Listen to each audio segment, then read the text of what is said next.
Pop, pop, pop, pop, pop, pop, pop, pop, pop, pop. Hey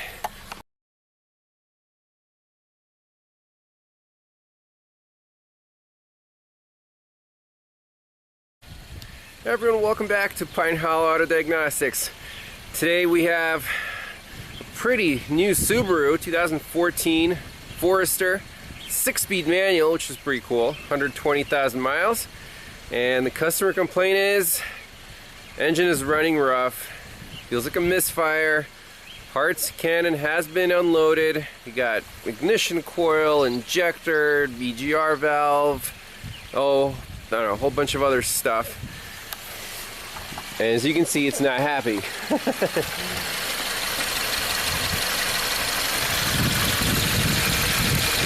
It's shaking pretty bad. So, misfire counters. Cylinder number 1 is our culprit.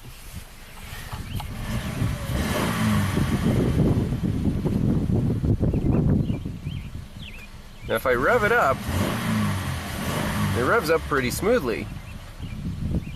But idle, not good. Right off the bat, we're suspecting a compression problem. We could start with a relative compression test, then go right for in-cylinder pressure, get the transducer in there, see if there's a leak down, what's going on. I talked to my friend Josiah up at Blue Skies Mobile Auto Repair in Ithaca, New York. He said that these are known for burning exhaust valves. Oh my God, I didn't know that. First one I've seen with this, this generation, which is something other than burning excessive oil. So the trouble code in memory, only one is P0301, cylinder 1 misfire detected. So I think that's as far as we need to go with the scanner. Let's disable fuel or the ignition and crank this thing over. Just want to see how it sounds. By the way, if you listen to the exhaust pipe, pop, pop, pop, pop, pop, pop, pop, pop, pop, pop, pop. Low compression, that's going to be our culprit. Okay, so to disable the ignition, I pulled this number 9 ignition relay left behind the glove box. Let's see if it cranks.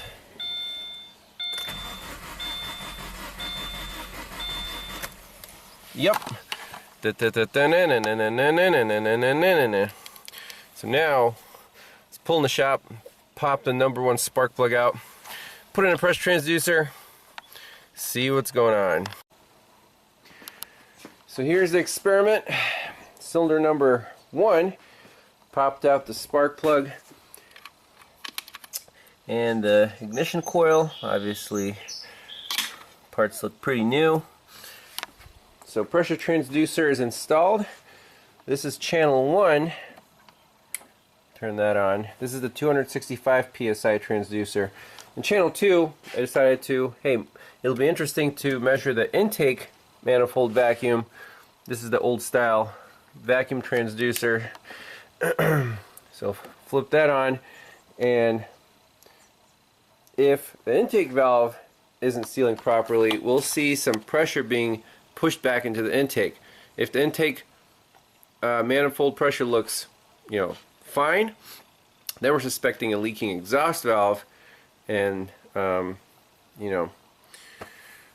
probably use a borescope to see if we can pinpoint, actually do a visual inspection of the exhaust valves, see if there's a problem there. Let's fire up the scope, see what this thing does. Okay, on the Picoscope for channel 1, let's select our 265 PSI transducer, just the regular scale,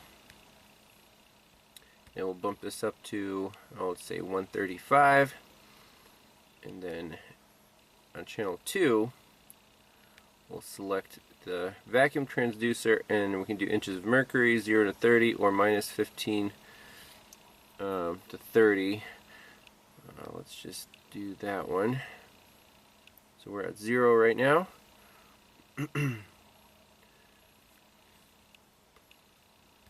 Actually, you know what? Let's do map 0 to 30 psi.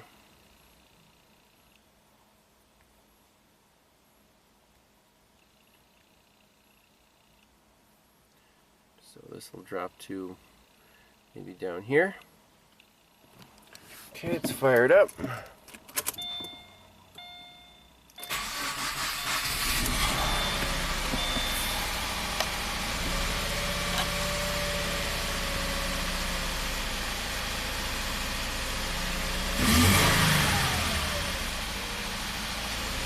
We'll let it warm up a little bit. Alright, did disconnect the fuel injector.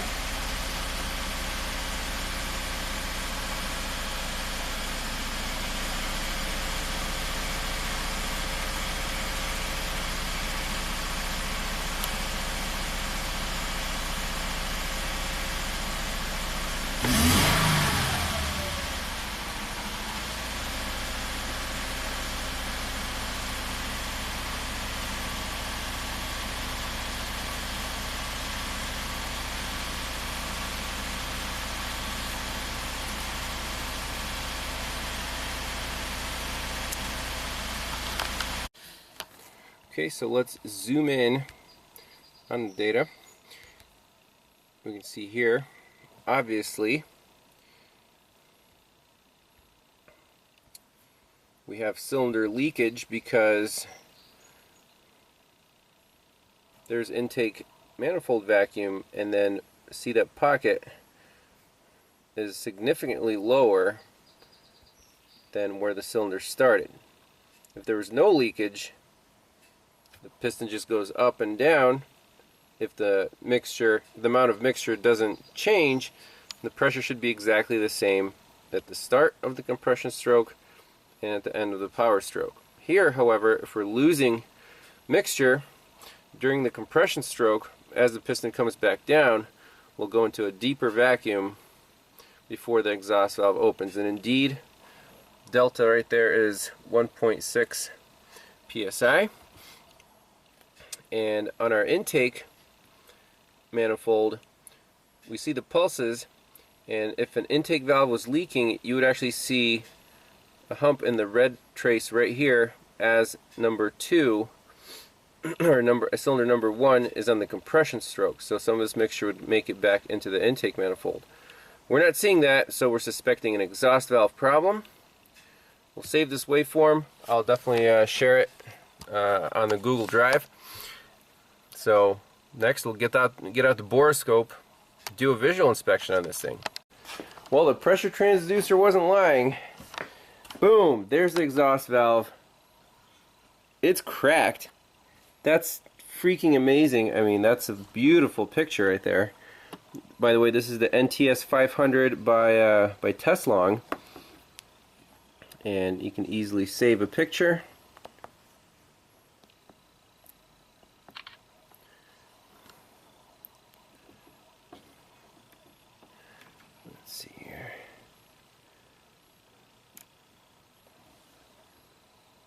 That's insane. I've never seen this on a late model Subaru. I'd say they should step up to the plate for that. There's no excuse. That's really cool.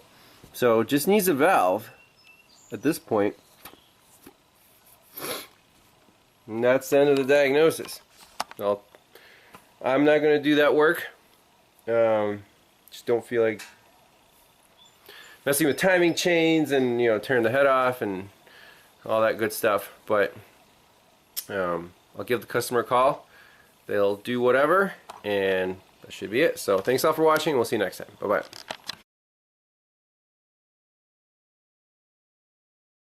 Alright, a little bonus footage here on the Subaru. Looking up some labor times on the right bank to remove and replace the cylinder head and, you know, take it to a machine shop, whatever. 14.2 hours. Ouch. Why is that? Well, step 1, remove engine from vehicle. So this is not your old older Subaru with the timing belt where you can get the head off in like 2 hours without taking the engine out. This is why I don't want to get married to this car. Way too busy to take up the garage for days, you know, and then you have to let it sit there, take the cylinder head to a machine shop, or, I mean, you could replace your own valve and just lap it in, but in this case I'm just going to tell the customer, hey, take it to the dealer. They, I'm sure they take these engines in and out all day long. I don't know how common this problem is. First time I've seen it, looked on forums and stuff, it doesn't seem to be that prevalent, but for some reason stick shift Foresters turned out to be lemons. I don't know why that is, but that's from my limited experience, that's what I've seen. Just the newer ones, like a 2009 I think was the first year of that generation, and then this one is one of the first years of the next generation. Made in Japan, but I don't know. So that's it. Thanks a lot for watching. We'll see you next time. Bye bye.